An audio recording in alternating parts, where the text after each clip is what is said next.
Like Sefatsa, I do the weekend breakfast show, Saturdays and Sundays, 6 to 10 a.m.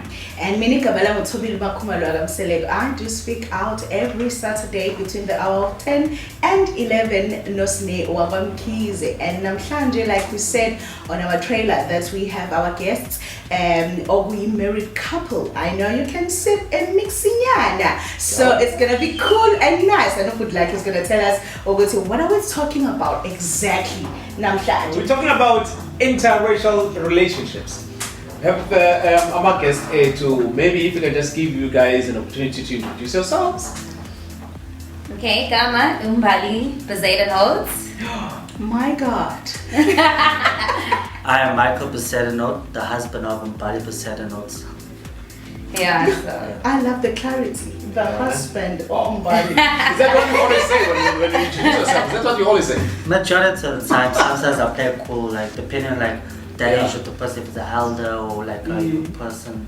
So we gotta like have like a different appearance, like you gotta talk different, you know. You can't just talk the same way to every single person that's of like different age, you know. So it goes with like respect, basically. So. Respect. I guess it is again. How did it start and where did it start? Your relationship? Well, we're actually friends though. She was still dating another guy at that time. Oh. This is almost what, 12 years ago? Yeah, like. So you were like, almost just waiting for my chance. Okay, 12 years ago you were friends. Or you were already dating. No, 12 years ago is when we met. You see, he was friend zone for 7 years before we started dating. Okay, friend zone, I hear that's one, but was it friends with No, it wasn't. No, it wasn't friend like, zone. No, it wasn't like friend zone, like every day when we saw each other, we're friend zone. No, at the time she was dating, and what made it like friend zone for over the years was the contact we lost, and then we reconnect with each other. That's why it was called friend zone. But he still tried his luck, and I kept saying no. But every time I tried to reconnect with her, like, you know, like to work out something, she was always dating someone until one day she wasn't. And you be like that shoulder. He was the shoulder to cry. He was. But you are a very respectful man for you to wait until she gets out of that relationship before you could, hit on her. You can learn one thing or two, but like No, we do that as well. No, you don't. We do that. I do that as well. No. Back in those days, he was the good-looking young Michael that every girl wanted. No, it was different then. Every girl wanted him, and he knew it. So he was like the Casanova, and I was like, well, this Casanova's not getting this one. So every time he'd come, I'd be like, go back. No, but I think at that time when she did meet me, I was in my 21. So obviously not that age. Obviously she's older than me, so so I wanted something serious, and he was not there. So obviously we both were different back then. So how much is the age gap?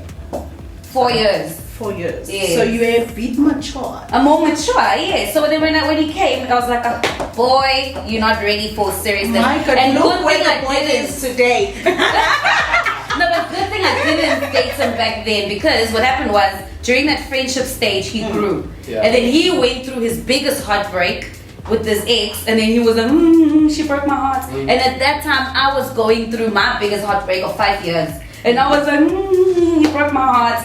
So he was a shoulder to cry on, and he was like, and then he played the church card, because he knew me, I'm a church girl. So when I was going through my heartbreak, I was like, I want to go to church, my heart is broken. And he was like, don't you think we should go back to your exes and celebrate? I was happy. Them breaking your hearts, because now look where it got you guys to. Now you're married. If they never did, you wouldn't be here. That's very true, and that's why I do not hate any of them, and we're still friends with any of them. Actually, they led us to each other, because even though we're very close friends, I was still more on that. I don't want to ruin our friendship vibe. We're friends, you know too much. I know all your exes, you know mine. Like we're so close. We're like just friends. We know everything. So about fast each other. forward, how did this marriage thing come in, and when and how? Who introduced it, and when was the time like that you said like, no, this is the time to? Well, I remember one time we were still staying in Woodlands. Like she was still coming from work back like that evening. I finished earlier, so I wanted to do like something romantic, and I still remember I went to go buy a ring to propose to her. So I did something small, like cute. So I put like a small tent, you know, like because it's smaller, the more stuff you put inside, the better it looks. So obviously I put some pebbles, I had some pizza and stuff, you know, stuff like that. Yeah. So then all of a sudden we spoke, and I said some romantic words. Next minute, I opened up the box, and I asked her, can you marry me, you know. From then, like. But before you even proposed though, after the friendship stage, you played the church card, and then from the church card, we started dating. Like he used to go to church just for me. Like every Friday, I used to go to youth. So he'd come to youth with me, and on Sundays, he'd go to church with me. And I was like, oh, he's actually making an effort, this guy. And he was consistent for months. He kept doing that. So I kept being like, nah, he's going to stop. And he never stopped. So he kept doing it. Eventually, we started dating. And then months went past, we moved in together. Because the situation was at that time, he went through problems with family, and he ended up at the shelter when he lost everything, and literally at the beginning of our relationship we had so many challenges happening all at once as well. So at that time we moved in together, and that's when we started dating, things got serious. Mali, were you always like a person who dreamt of, you know, one day you could date someone of a different race, or maybe get married to him, or the idea of, you know, mixed racials? How did it all go about? Because we know, especially the reason why I'm asking you, it would be easy for him, not that easy, but I know in our culture it's very difficult to just go for, because of different cultures, you know, there are a lot of things that we take into consideration. With me, it's not so much I dreamed of being in an interracial relationship. It's the type of relationship I've always dreamed of. Okay. So with me, I've always been an over-the-top romantic person. So what happened was, in high school too, I'd end up falling for guys, because he wasn't the first vanilla I dated.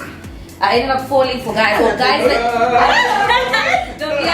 I ended up falling for guys that were vanilla, even in high school, because the school I went to a very vanilla. Generally, the school is full of vanillas. So what happened was, the type of guys I date would be the guys that buy flowers, hold my hand, like do the big romantic gestures. And the chocolate guys thought I was high maintenance. Like the whole flowers, they were like, oh girl, don't date that one. That one, number one, you have to speak English all the time. Footy, that one likes flowers and all these things. So most of the time, the guys would be after me, and that I'd fall for with the vanilla guys. You knew your value, you knew your style. Yes, and I wanted that. I wanted the work. If you're not gonna do the candles, take me out, like wow me, because I'd do it for you too. Like I would. Like that's why he waits out for a proposal, because that's something I would do. So too. at home, they were not shocked. They were not surprised. They were. My dad was. Woo! My dad was like, this guy that keeps phoning me, Scott Smith. That does not sound like a chocolate name. So eventually he was like, okay, you know what, I can't choose who you fall for. I understand it's times are changing, and I'll get used to it. But I think still at that stage they thought it was a phase. Eventually I'm sure she was thick. So when they finally met my husband, they were like, wow, you know, this is actually happening. It's gonna happen, and things are. So how was the experience? I mean, the first time you walked into that house, and like meet the parents, in-laws, and meet the parents and stuff. Like I knew, because of a culture, I couldn't just meet them if I wasn't serious, or like, you know, like basically got a ring on the finger to say like, you know what, I am really interested in your daughter. We're gonna start a family one day. Because you can't just rock up to the house and be like, hey, I'm a boyfriend. You know what I'm saying? Yeah.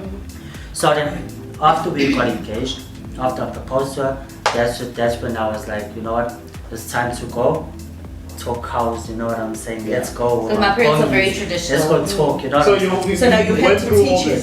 I had to tell him. I had to tell my parents what to expect, tell him what to expect.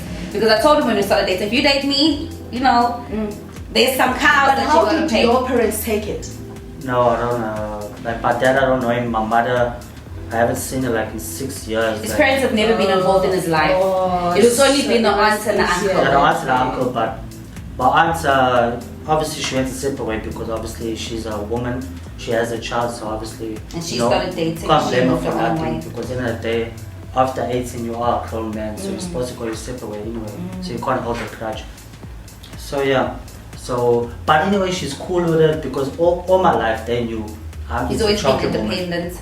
You know what I'm saying? They never met any other race. Okay, chocolate and a bit of color, but never a white girl or like, you know, like an Indian girl. Yeah, he likes his chocolate. So you went through, sorry, you went through all the traditional processes. Basically, with his friends, leading up to the his friends had to be his support structure, because even on Kongis, everything was all his friends. Close people. Yeah, because like our family dynamic has always been like that. My side of the family, very supportive. His side of the family has never been, but not because of our marriage. They've never been there. It's always been like having to do everything solo with his friends and us, because his family's never been in the picture. Or a small family, basically your family of three, like a cousin, aunt, and that's all. That's it.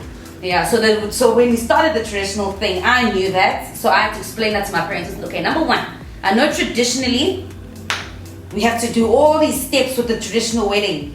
Remember, so this. For me, this is what I'd like you to do. I sat my parents down and I explained. Number one is vanilla, so let's try to do everything in one day. So remember, so Mabo, finish everything traditional to save money on our side too, because we don't want to go up and down. And plus two, I don't think his family is expecting to get hundreds of blankets and all these things, because they're not used to that. So let's put the two cultures together on one day.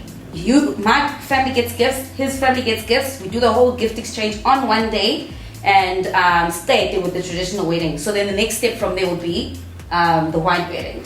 But does that mean now your parents had to compromise the culture? No, we did everything just on one day. He paid lobola, we did the negotiations, except we did them in English, because he wanted to be part of everything now. Okay. So he wanted to sit there. So I explained to my parents, he wants to be part of it, so let's get our uncles that are also going to accommodate him.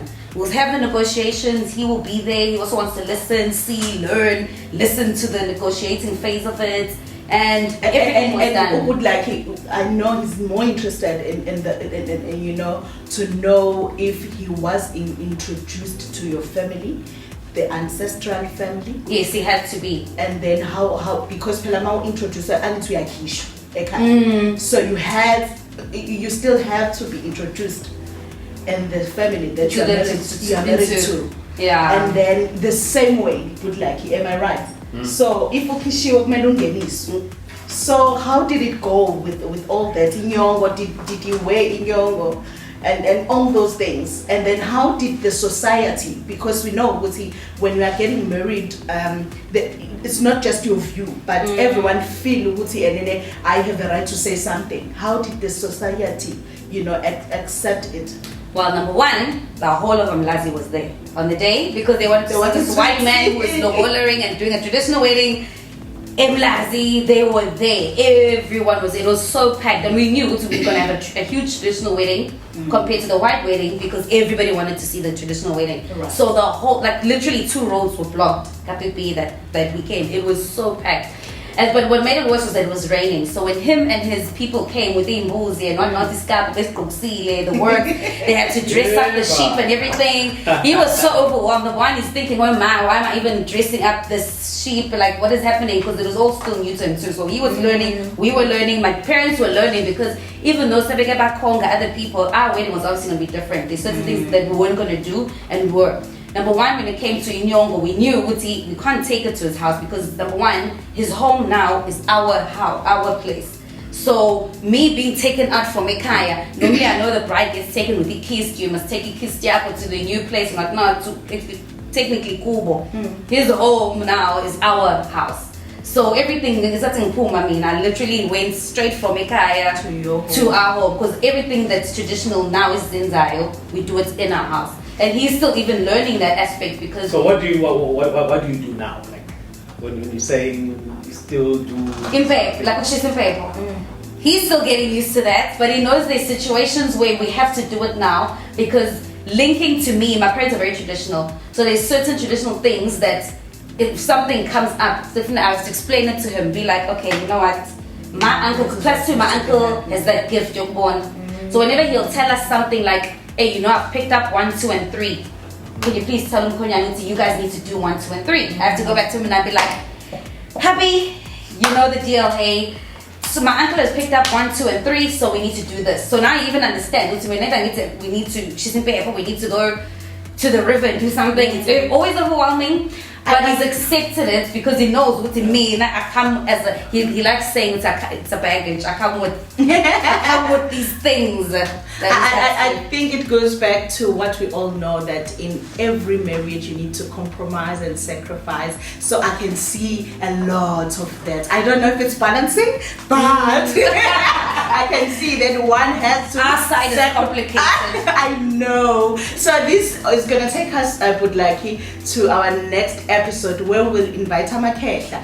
Hey, Amakehla, yoga Amakehla. Yes, look.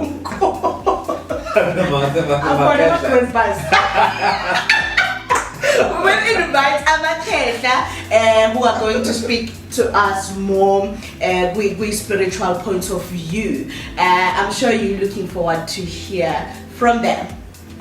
Yeah, it'll be interesting. It'll be interesting. you still have a room to learn more. So yes. You are very lucky. Catch us on our next episode. Lato bese khona Makhehla sazoyiza le ndaba iyashisa wema. Hotness.